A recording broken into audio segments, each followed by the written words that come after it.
Assalamualaikum warahmatullahi wabarakatuh.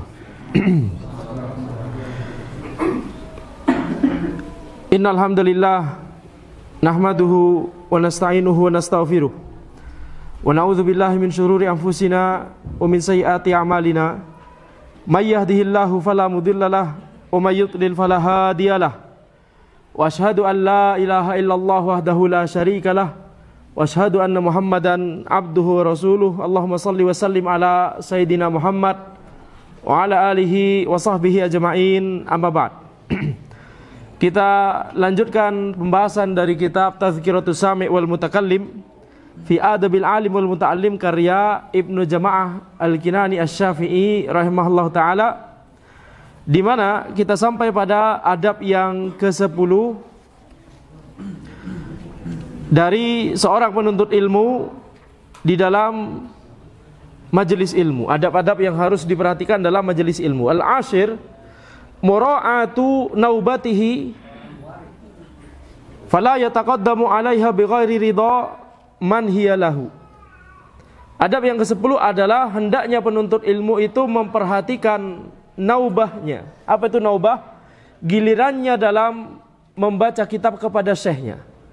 Jadi di zaman dahulu yang namanya majelis ilmu itu bisa dalam bentuk yakni seorang penuntut ilmu ini membacakan kitab, yang membaca kitab adalah penuntut ilmunya, kemudian syekhnya menjelaskan setelah kitab tersebut dibacakan.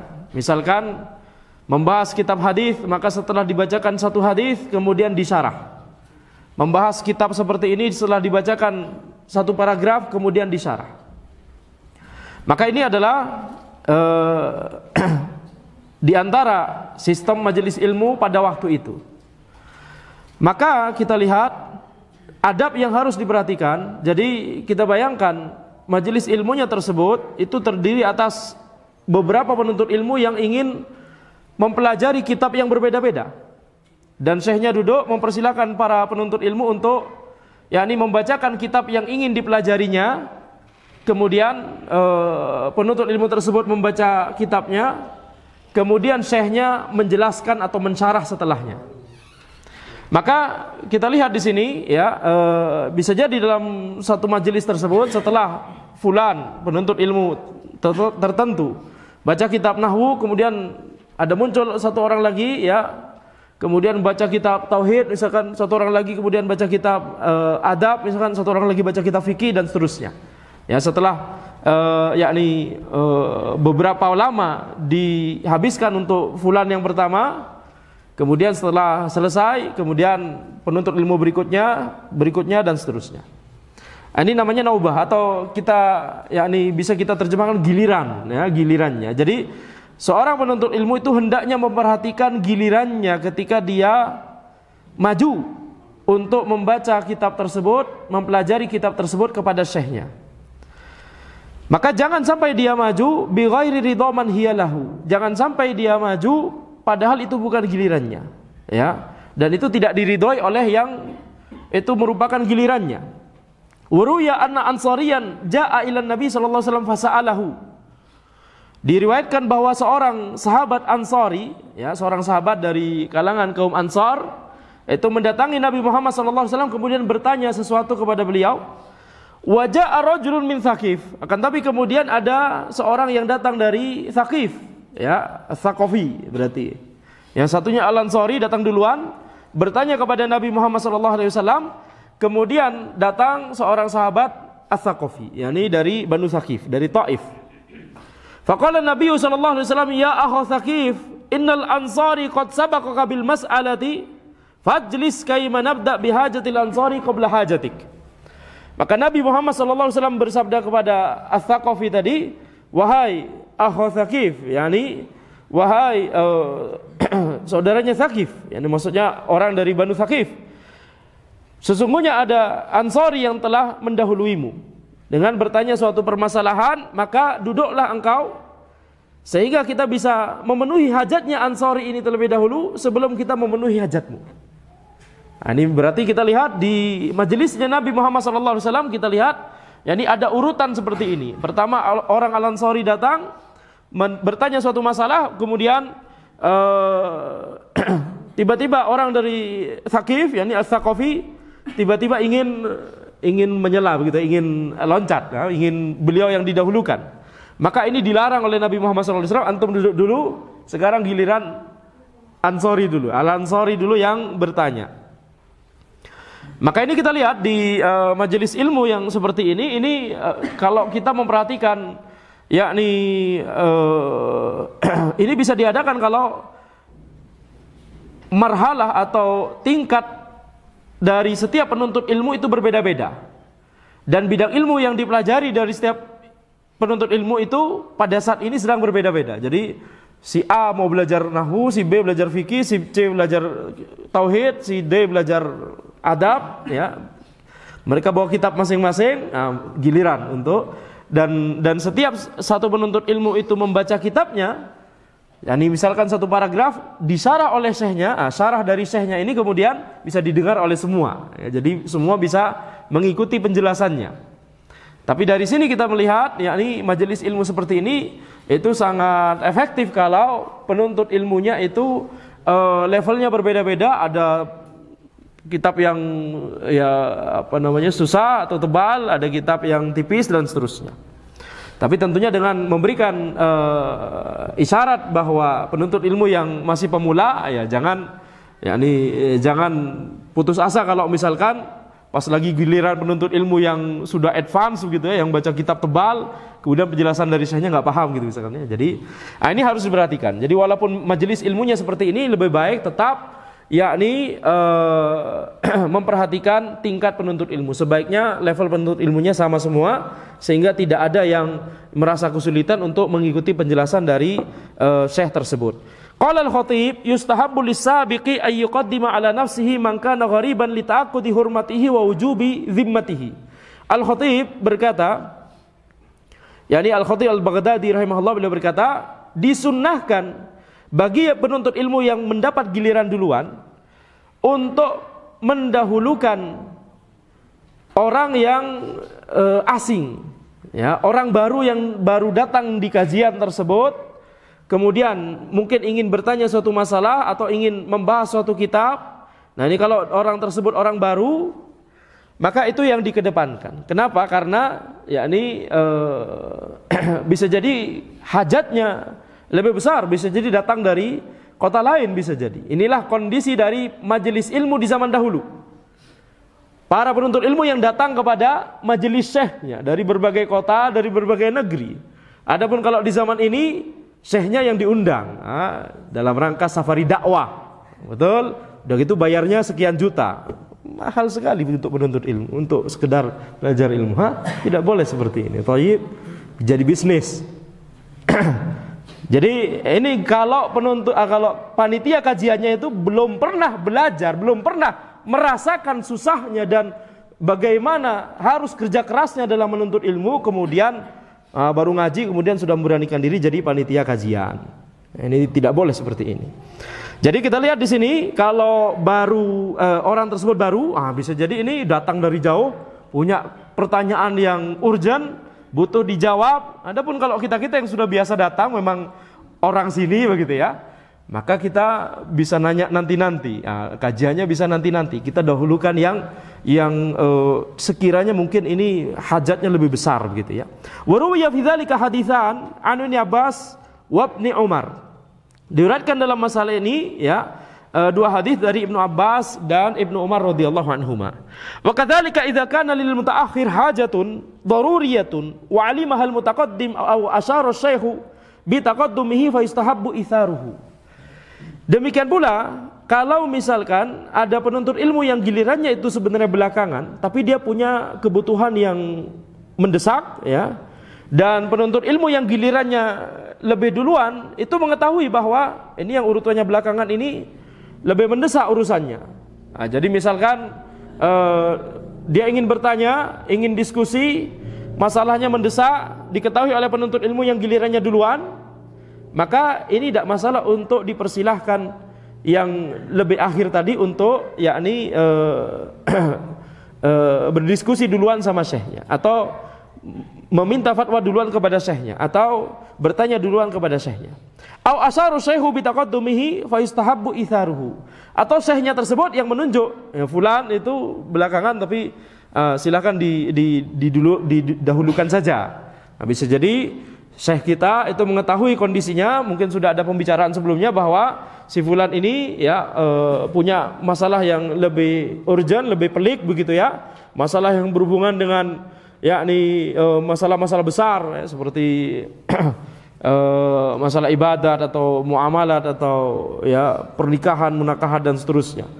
Fa illam yakun syai'un min dzalika wa nahwihi faqad kariha qaumun al-ithara bin naubah li'anna qira'atal ilmi wal musara'ata ilaihi qurbatun wal itharu bil qurbi makruh. Kalau seandainya kondisinya bukan seperti itu, maka makruh untuk mengedepankan yang datang lebih terakhir. Ya, makruh untuk mendahulukan yang datang lebih terakhir. Jadi yang idealnya adalah yang datang lebih duluan, dialah yang belajar lebih duluan kepada syekhnya. Ini sekali lagi kalau sistem majelis ilmunya demikian, begitu ya.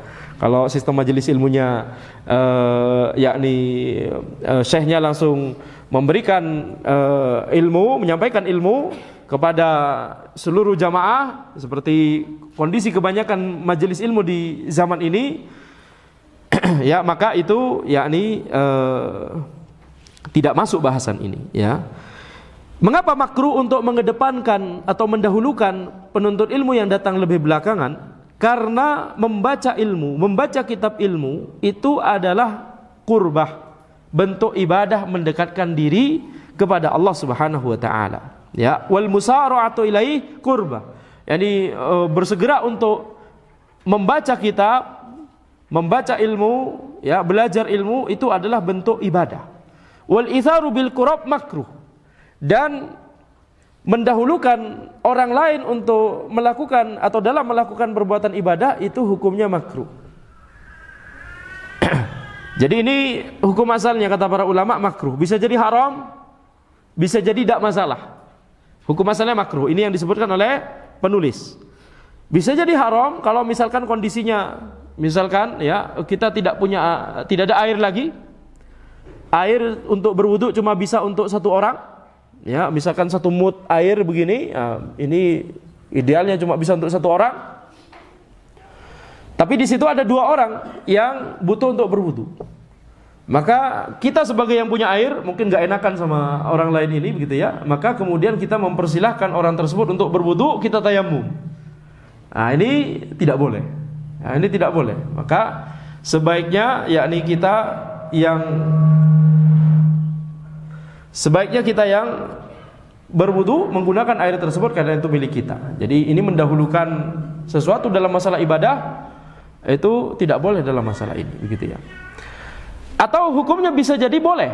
Hukumnya bisa jadi boleh, misalkan contohnya seperti ini ya, kalau penuntut ilmu tersebut mendahulukan penuntut ilmu yang belakangan, tapi nanti yakni dia masih bisa membaca di majelis tersebut. Jadi kalau masih bisa membaca di majelis tersebut, walaupun dia mengakhirkan dirinya sendiri, ini hukumnya tidak masalah. Tapi kalau misalkan dia mendahulukan orang lain, tapi akhirnya di majelis tersebut dia nggak bisa baca, ini nggak boleh ya, bisa hukumnya makruh. Ini yang hukumnya makruh. Kenapa? Karena yakni dia rugi, dia mendahulukan orang lain dalam masalah ibadah, yakni baca kitab, belajar ilmu, sehingga dia malah tidak bisa baca kitab, tidak bisa belajar ilmu tersebut kepada syekhnya. Wa tahsulu taqaddumun naubati bi taqaddumil huduri fi majlisi syekh au ila makanihi. Dan bagaimana penentuan giliran, siapa penuntut ilmu yang giliran duluan begitu ya. Yang giliran duluan itu maksudnya adalah yang datang lebih dulu. Wa tahsulu taqaddumun naubah bi taqaddumil huduri fi majlisi syekh. Ya, jadi yang datang duluan ke majelis ilmu tersebut, maka itulah yang dipersilahkan untuk atau yang berhak untuk baca kitab duluan. Au ila makanihi, ya, atau ke dekat tempat duduknya syekh. Yang lebih duluan datang ke situ, itulah yang lebih berhak membaca kitab pertama kali. Wala yasqutu haqquhu bidhahabihi ila ma yutarru ilaihi min qada'i hajatin wa tasdidi wudu'in idza 'ada ba'dahu. Dan haknya ini, hak gilirannya ini ya, itu tidak gugur kalau misalkan dia harus pergi ke sesuatu yang memang dia butuhkan, seperti ke toilet untuk menunaikan hajat. Jadi kalau misalkan penuntut ilmu tersebut ke toilet, kemudian yakni dia balik lagi, maka dia tetap berhak untuk membaca kitab lebih dulu. Atau misalkan dia ke toilet bukan untuk menunaikan hajat tapi untuk memperbarui wudu, maka ini juga tidak masalah. Ya, ini juga tidak masalah. Idza ada ba'dahu, kalau dia balik lagi setelahnya. Beda cerita kalau dia ke toilet kemudian pulang, maka silakan yang berikutnya yang menggantikan. Wa idza tasawaqa thnani wa tanaza'a aqra'a bainahuma. Kalau ada dua orang yang yakni berdebat, ana duluan sebenarnya bukan antum. Nah, begitu ya. Maka aqra'a bainahuma, diundi. Ya, diundi. Au yuqaddimu syaikhu ahadahuma in kana mutabarri'an. Atau syekhnya yang memilih salah satunya mana yang membaca lebih dulu. Kalau ini mutabarri'an, yakni kalau konteksnya itu tidak disyaratkan oleh, kalau misalkan ini majelis ilmunya di suatu madrasah gitu ya, yang itu wakaf, kemudian pewakafnya itu sudah punya wasiat bahwa penuntut ilmu yang tinggal di boarding school ini atau pesantren ini atau madrasah ini, dialah yang didahulukan. Nah, misalkan kalau ada wasiat seperti itu, khalas, selesai. Tapi kalau tidak ada misalkan, maka syekhnya yang bisa memilih mana yang lebih dulu membaca. Wa in kana alaihi iqra'uhuma fal qur'ah. Jadi kalau misalkan yakni tidak ada wasiat dari pewakaf tadi, maka bisa dengan undian.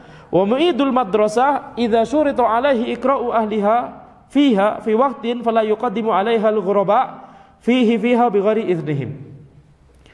Jadi kalau misalkan yang tadi yang pewakaf madrasah misalkan contohnya begitu ya.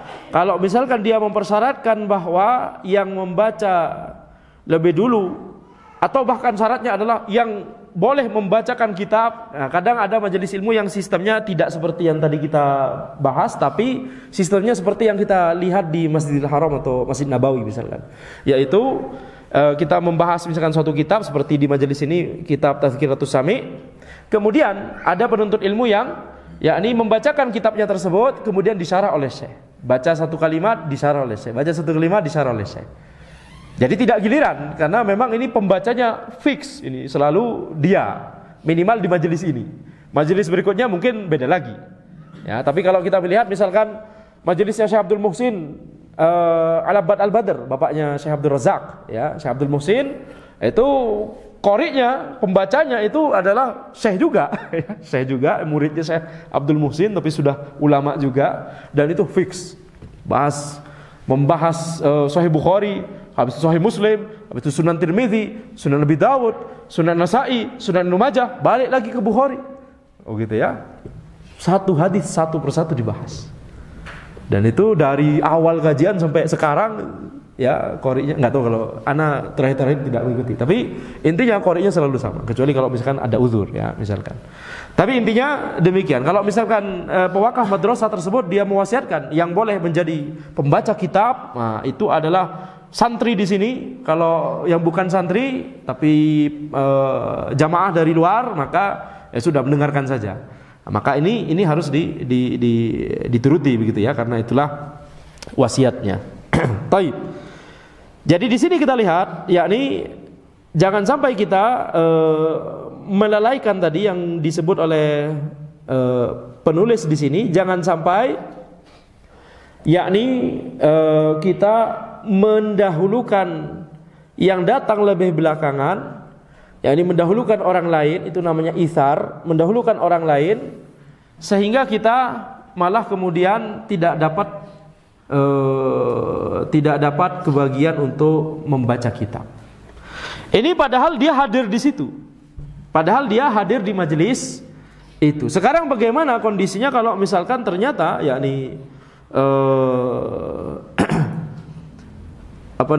dia bahkan tidak hadir sama sekali, misalkan mendahulukan orang lain karena tidak mau hadir sama sekali. Ini lebih lagi. Ya, jadi misalkan dari kaidah ini para ulama menjelaskan, Jadi kalau sudah gilirannya kita untuk mengambil suatu keutamaan, jangan kita sia-siakan. Kalau kita mampu untuk mengambil suatu keutamaan yakni dengan membaca pertama kali, maka jangan sia-siakan kesempatan tersebut. Dari sini para ulama kemudian membahas dari kaidah ini, begitu ya. Ada masalah yang mirip dan itu terkait dengan judul kajian kita, yaitu kalau ada kesempatan untuk datang langsung di majelis ilmu, maka jangan kemudian kita merasa cukup dengan udah nanti dengar rekamannya saja atau dengar streamingnya saja. Kenapa demikian? Karena mendengarkan rekaman itu tidak akan bisa menyamai hadir langsung di kajian. Itu judul kajian kita, betul tidak? Nah. Kenapa demikian? Yang pertama, ada dua sisi alasannya. Ada dua sisi alasan. Yang pertama adalah secara akal, orang yang datang langsung maka dia akan lebih mudah untuk memahami materi, betul tidak? Daripada yang tidak datang, daripada yang dengarkan rekaman. Jangankan demikian, orang yang sama-sama datang di suatu majelis, tapi yang satu duduk paling depan, yang satu duduk paling belakang, kira-kira mana yang lebih mudah untuk menerima atau memahami materi tersebut? Yang duduk paling depan. Terutama kalau majelis itu misalkan majelis bahasa Arab misalkan, kita tanya kepada santri Ma'had Al-Mughni ya, belajar bahasa Arab, itu lebih mudah untuk duduk di depan. Jadi sebaiknya jangan duduk di belakang pojok sana. Baik, semangat untuk duduk di depan, karena duduk di depan itu lebih memudahkan daripada duduk di belakang. Nah, apalagi kalau ini tidak datang sama sekali, mengandalkan rekaman. Beda kalau ada uzur. Ini beda masalah. Tapi kita sedang membahas orang yang mau belajar ilmu, orang yang mau ngaji, tapi dia selalu mengandalkan rekaman. Maka ini kurang ideal. Yang paling ideal adalah datang langsung, hadir langsung di kajian tersebut. Satu sisi alasannya karena ini lebih mudah bagi dia untuk memahamkan atau memahami materi yang diajarkan. Kalau dia ada pertanyaan, dia bisa langsung nanya. Kalau rekaman, dia mau nanya ke siapa? Betul tidak? Kirim chat WA, ana kawan baik ya dengan ustadz tersebut, dengan syekh tersebut, ana bisa chat WA. Beda pertanyaan yang diajukan langsung dengan yang dikirimkan melalui chat WA. Ya. Jadi ini satu sisi alasan. Alasan yang kedua, dan ini yang lebih penting, adalah tidak ada yang bisa mengalahkan keberkahan majelis ilmu. Apalagi hadir langsung, maksudnya hadir langsung di masjid, menghadiri majelis ilmu tersebut secara langsung. Kenapa? Karena yang membuat kita bisa memahami materi, yang membuat ilmu kita itu berkah, itu adalah Allah Subhanahu wa taala. Dan ketika kita hadir langsung di majelis ilmu, ini berarti apa? Ini usaha kita untuk membuat Allah ridho kepada kita. Yang membuat kita itu bisa memahami materi, bisa paham agama, kemudian sehingga bisa istiqomah di atas din, di atas agama. Itu adalah bukan karena sekedar ikhtiar yang kita lakukan, memahami, menghafalkan, bukan sekedar karena kecerdasan kita, kepintaran kita dan seterusnya. Bukan. Akan tapi yang lebih utama dari itu, dan itulah kalau bisa kita katakan itu satu-satunya faktor utama, adalah itu dari Allah Subhanahu wa taala. Berapa banyak orang yang kitabnya banyak, lulusan jamiah, doktor misalkan, bisa jadi. Jangan tendensius, ana cuma menyimpulkan ya. Ana cuma menyebutkan saja ya, bukan ana bermaksud figur tertentu, tidak.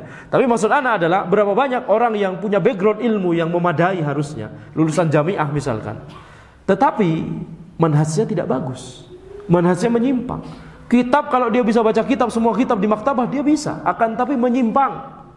Ya, akan tetapi tidak bisa, seolah tidak bisa mendapatkan taufik tentang mana penyikapan dan mana pendapat yang benar dalam suatu masalah, terutama masalah kontemporer. Nyinyir ke para ulama dan seterusnya. Ya, maka ini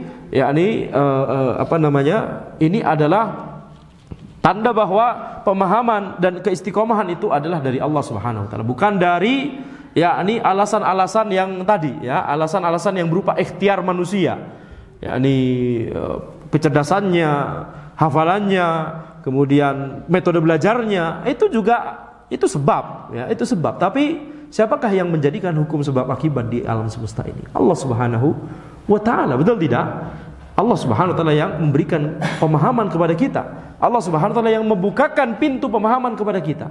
Dan Allah Subhanahu wa taala yang memberikan kita hidayah dan taufik supaya di atas jalan keistiqomahan. Jadi itulah alasan utama mengapa seseorang itu harus semangat hadir langsung di majelis ilmu. Mungkin dia berpikir yakni materinya kan sama, materi yang didapat. Bedanya adalah kalau hadir ke majelis ilmu, waduh sudah harus ke sana, capek begitu ya, macet, apalagi betul tidak, hujan misalkan, dingin.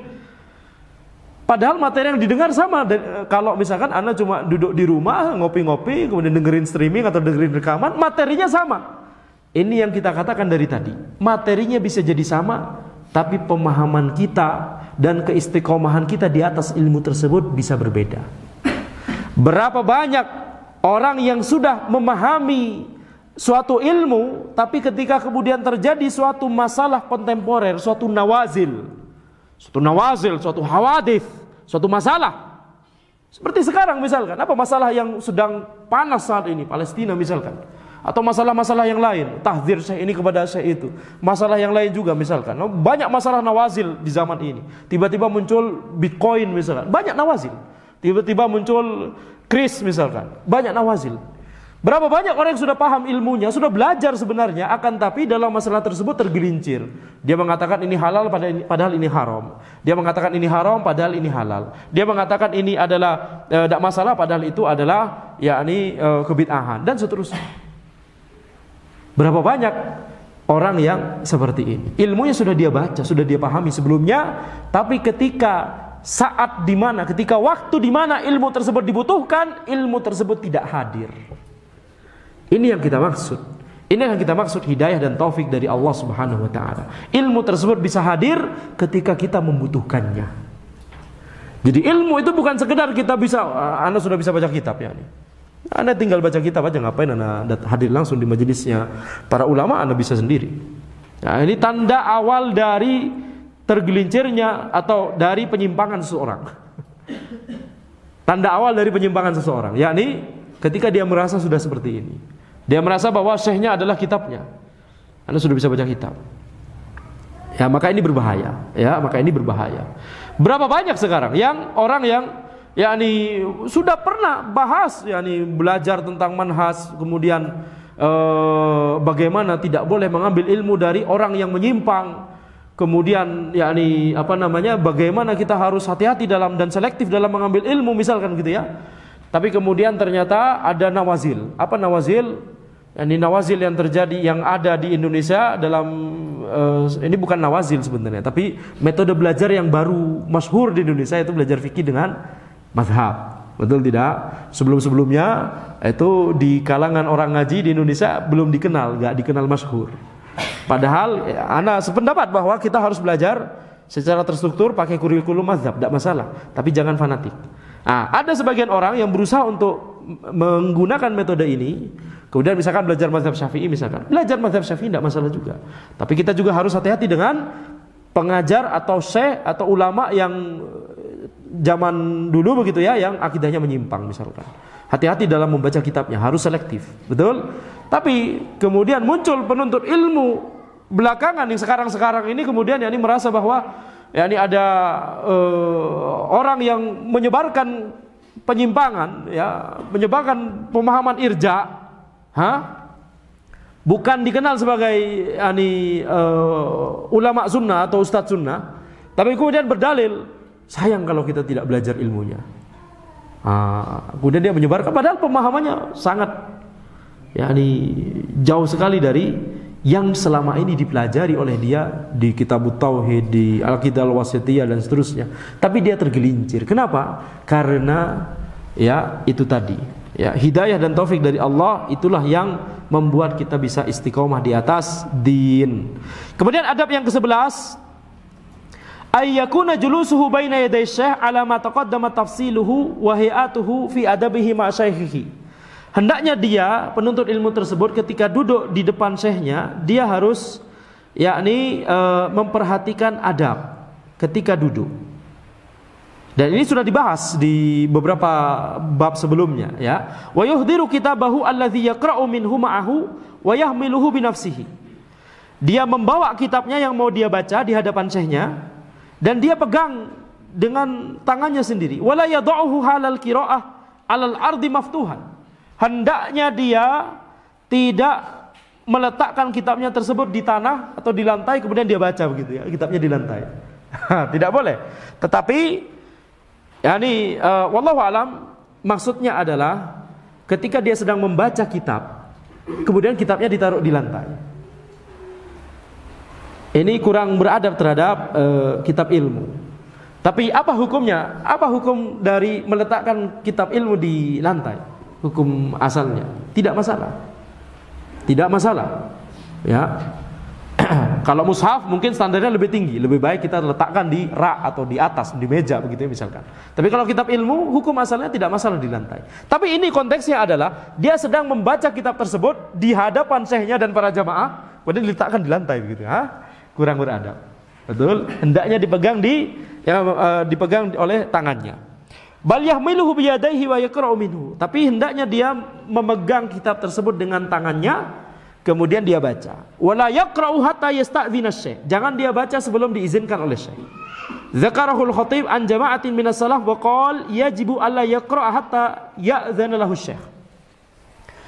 Al-Khatib Al-Baghdadi berkata bahwa meriwayatkan dari beberapa ulama terdahulu, beliau berkata bahwa wajib agar dia jangan mulai membaca sampai syekhnya mengizinkannya. Wala yaqra'u inda syughli qalbi syekh aw malalihi aw ghammihi aw ghadabihi aw atashihi aw nu'asihi aw istifazihi aw ta'abihi. Hendaknya dia jangan memulai baca kitab kalau hati syekhnya tersebut sedang sibuk. Yani sedang kepikiran sesuatu, itu maksudnya. Atau syekhnya dilihat seperti terasa sedang bosan, atau sedang sedih, atau sedang marah, atau sedang kehausan, kelaparan juga sama, atau sedang ngantuk, atau istifah, sedang dalam kondisi kayak mau berdiri, mau pergi, atau ta'abihi, atau syekhnya sedang kelelahan. Maka hendaknya jangan kita membaca kitab. Lebih baik kita katakan mungkin nanti saja syekhnya, antum sedang capek begitu ya. Wa idza ra'a asy-syaikha qad athara al-wuqufa iktasara. Kalau dia melihat syekhnya itu tampaknya pengen majelisnya dihentikan sekarang, hendaknya dia langsung paham dan berhenti sekarang begitu ya. Jangan menunggu untuk diminta. Hendaknya dia harus peka begitu ya, melihat kondisi syekhnya. Wala yuhwijuhu ila qaulihi iktasir. Jangan kemudian masih menunggu syekhnya untuk berkata iktasir, cukup sampai di sini. Jangan menunggu ya. Kecuali syekhnya tetap masih bicara dan tidak masalah ya nih. Tapi kalau syekhnya itu dilihat sudah mulai ngantuk atau apa, ini mengingat penuntut ilmu yang baca kitab, kemudian syekhnya yang mencarah, kita mau baca kitab paragraf berikutnya kayaknya syekhnya sudah ngantuk atau lelah atau sedang mau ada urusan misalkan, maka kita harus paham sendiri ya. Wa illam yazhar lahu dzalik fa amarahu bil iktisari iktasara haitsu amarahu wa la yastazidu. Tapi kalau kita tidak paham, kita tidak melihat ada tanda-tanda syekhnya kita itu kelelahan, tapi kemudian syekh kita mengatakan cukup, maka kita harus cukup ya, mencukupkan diri di situ, jangan menambah. Wa idza ayyana lahu qadran fala yata'addahu wa la yaqulu talibun li ghairihi iktasir illa bi isyarati syekh aw zuhuri itharihi dzalik. Kalau misalkan syekhnya tersebut menetapkan bahwa kita baca kitab ini cukup 2 halaman saja, maka kita harus menepati request dari syekh kita tersebut. Jangan kemudian penuntut ilmu ini berkata kepada penuntut ilmu berikutnya, cukup. Jangan. Yang mengatakan cukup itu adalah syekhnya, bukan penuntut ilmu sebelumnya atau setelahnya, begitu ya. Dicolek-colek, udah cukup sini cukup gitu ya. Jangan demikian. Taib. Kalau di pondok ya nih pernah di kampung dulu ya nih apa namanya santri-santri kalau sudah giliran seperti ini ya, santri setelahnya kalau lama santri setelahnya itu ya dari belakang gitu ya, tapi karena masih kecil-kecil semua. Jadi ini sendaknya tidak boleh ya, kalau sudah dewasa tentunya paham. Illa bi isyarati syai' au dhuhuri itsari dzalik. Jadi jangan yakni penuntut ilmu berkata kepada penuntut ilmu yang lain, udah cukup sampai di sini saja, kecuali kalau syekhnya memberikan isyarat. Berikan isyarat cukup, tapi penuntut ilmu yang lagi baca itu enggak mendengar, penuntut ilmu yang lain yang nyolek begitu ya. Au zuhuri itsari dzalik, atau misalkan syekhnya enggak masalah kalau ada penuntut ilmu setelahnya mengatakan udah cukup ya gitu ya.